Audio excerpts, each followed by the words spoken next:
Hello friends, இன்றைக்கி night என்ன செஞ்சிட்டிங்களா? எங்கள் வீட்டில் செஞ்சாச்சு. இன்றைக்கி எங்கள் வீட்டு ஸ்பெஷல் சப்பாத்தியும் தொட்டுக்க புது நியூ டிஷ் தான்.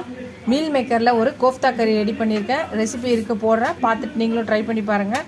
டிஃப்ரெண்ட்டாக டேஸ்ட்டாக இருக்குது. நம்ம எல்லோரும் பன்னீரில் தான் கோஃப்தா செஞ்சுருப்போம்.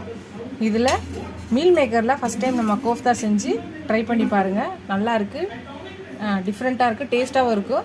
நீங்கள் அந்த கோஃப்தா மட்டுமும் தனியாகவும் ஸ்நாக்ஸ் மாதிரி செஞ்சும் நீங்கள் தரலாம். இந்த வீடியோ உங்களுக்கு பிடிச்சிச்சுன்னா லைக் பண்ணுங்கள், ஷேர் பண்ணுங்கள், கமெண்ட் பண்ணுங்கள். ஃபஸ்ட் டைம் இப்போ தான் என் சேனலை பார்க்கணும், சப்ஸ்கிரைப் பண்ணிட்டு பாருங்கள். உங்கள் ஃப்ரெண்ட்ஸ்க்கு இந்த சேனலை ஷேர் பண்ணி சப்ஸ்கிரைப் பண்ண சொல்லுங்கள். வாங்க எங்கள் வீட்டுக்கு சப்பாத்தியும் கோஃப்தா கறி சாப்பிட்றதுக்கு. இதோட இந்த வீடியோ முடித்து அடுத்த வீடியோவில் அடுத்த ரெசிபியில் பார்க்கலாம். Keep supporting my channel, keep வாட்சிங் மை ஃபுல் வீடியோஸ். நீங்கள் எவ்வளோக்கு எவ்வளோ எனக்கு சப்ஸ்கிரைப் பண்ணி லைக் பண்ணி கமெண்ட் பண்ணுங்களோ அவ்வளோக்கு எவ்வளோ எனக்கு என்கரேஜிங்காக இருக்கும், சப்போர்ட்டிங்காக இருக்கும். புது புது ரெசிபிஸ் போடுறதுக்கு எனக்கு ஹெல்ப்ஃபுல்லாக இருக்கும். இதோட இந்த வீடியோ